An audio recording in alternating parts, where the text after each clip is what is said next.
The first time I noticed him was on one of those quiet suburban nights where the streets fall asleep under the weight of silence. My neighborhood isn't the type where strange things usually happen.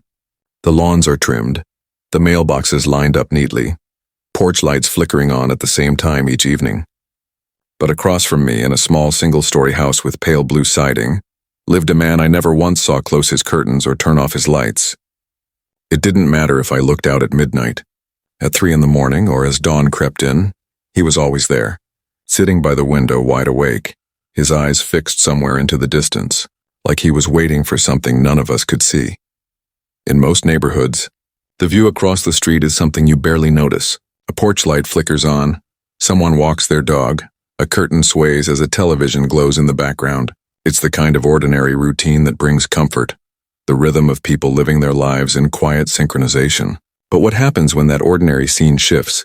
When instead of glimpses of normal life, you see someone who never seems to move, never seems to rest, and never once turns away from the window. That is where the unease begins, because it breaks the natural order of what feels safe. The neighbor across the street became an unsettling figure not because of loud noise, not because of threatening behavior, but because of stillness. Night after night, without fail, he remained seated in his chair, illuminated by a dim lamp that never went out, staring into nothing, or perhaps into everything. His presence was a constant reminder that something was wrong, because no one can sit so perfectly, so endlessly, without the weight of fatigue dragging them into sleep. The mind tries to rationalize what it sees.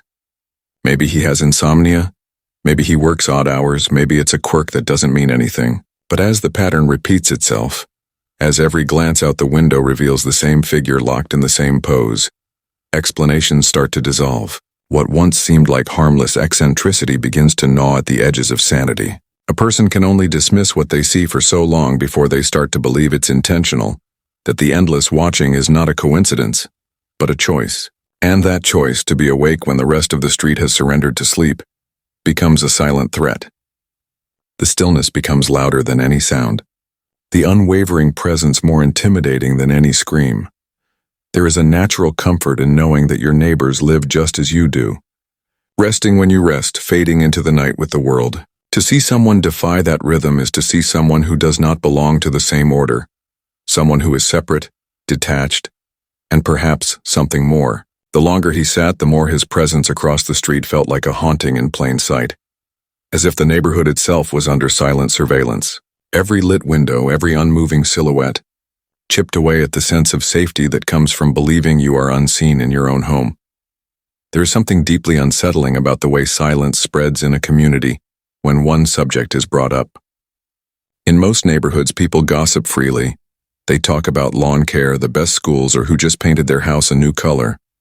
But when a certain neighbor's name causes conversations to falter, when voices lower or change the subject altogether, it plants the seed that something is being avoided deliberately. The neighbor who never sleeps was not only strange to me, but seemed to carry with him a reputation everyone else already understood. The avoidance became an answer in itself, louder than any spoken explanation. When one woman tried to be friendly and left a welcome basket at his door, the way it returned to her own porch without a word became more chilling than any direct rejection could have been.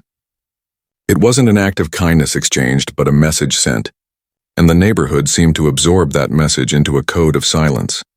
Children are usually fearless in their curiosity, but even they were told not to step foot near his house. Their games and bicycles skirted carefully around his property, as if an invisible line had been drawn that no one dared to cross.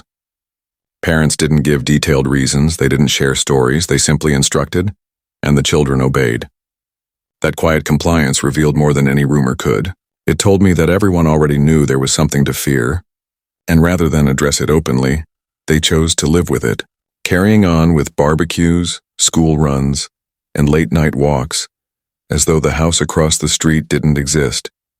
Isolation grows stronger when you realize your fear is shared, but never spoken about. The unspoken agreement of the neighborhood created a sense of being trapped in a collective secret. Each curtain that stayed closed, each driveway that emptied quickly at night, reinforced the idea that the man across the street wasn't just my unease to carry, but a shadow hovering over all of us. Yet no one would acknowledge it aloud, and that silence made the truth feel heavier. A community thrives on connection, but when fear disconnects everyone from a single point, it makes the entire street feel colder, stranger, and infinitely more vulnerable. The moment when he finally moved, standing at his front door after hours of stillness, changed everything. Until that night, his presence had been a distant unease, a pale figure locked behind glass, and while it was unnerving, it felt contained, almost safe in its separation. But when he shifted, when his silhouette left the chair and his head turned toward my house, the balance between observer and observed collapsed entirely. The terror of being watched, long imagined and feared from a distance, suddenly became immediate and personal. The way he turned his gaze was not idle or distracted. It was deliberate, piercing through the space between us as if he had been waiting for the moment to bridge the street, to cross the line from passive to active attention. Every instinct screamed to hide, yet the impossibility of moving without revealing fear made it impossible to look away. The night itself seemed to hold its breath as the streetlights flickered, and the quiet suburban air thickened, charged with the awareness that this was no longer mere oddity or harmless insomnia. The house across the street had been a safe distance for curiosity, for uneasy observation. But now the distance dissolved, and I felt the weight of his focus pressed down across the space between us. The shadows of trees, the subtle sway of telephone wires, the occasional distant bark of a dog, all of it paled against the intensity of a gaze that seemed to stretch further than the light could reach. The rational part of my mind tried to fight the fear. Perhaps he didn't see me. Perhaps he was looking past my window. Perhaps this was some strange habit I didn't understand. But the instinctive primal part of me knew better. The precision of his attention, the unnatural stillness before the motion, the deliberate timing.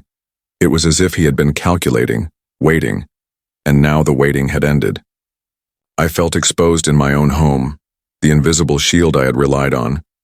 The wall of separation, the safety of distance, gone in an instant. Every small sound became amplified. The faint creak of his door, the subtle shift of his weight, the whisper of fabric as he adjusted himself. It all announced his presence as though the neighborhood itself was leaning toward my window to watch with him. In that instant, the balance of power shifted. The watcher was no longer a background figure. He was a force, tangible and immediate, and the world that had once felt familiar and safe now pulsed with tension. A single heartbeat measured in the silent exchange of our eyes across the street.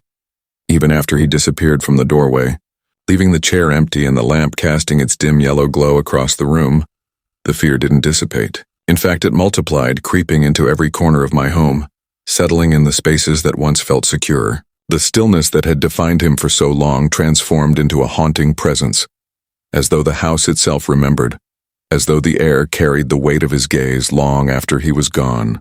Every creak of floorboards, every whisper of wind against the siding, every flicker of a passing car's headlights became amplified, interpreted by my mind as signs that he had not truly left. It was as if the boundary that kept him confined to his house had vanished, and now I could sense him anywhere, lurking in the peripheral edges of perception, waiting to reappear where I least expected. The tapping began the following night, soft at first, almost imperceptible, but growing in insistence until it could no longer be ignored. It came from my own window, a slow, deliberate rhythm that mirrored the quiet tapping I had once imagined from across the street. The familiarity was terrifying, the implication undeniable. What had been a distant fear, safely observed from the other side of the block, had crossed the threshold into my personal space.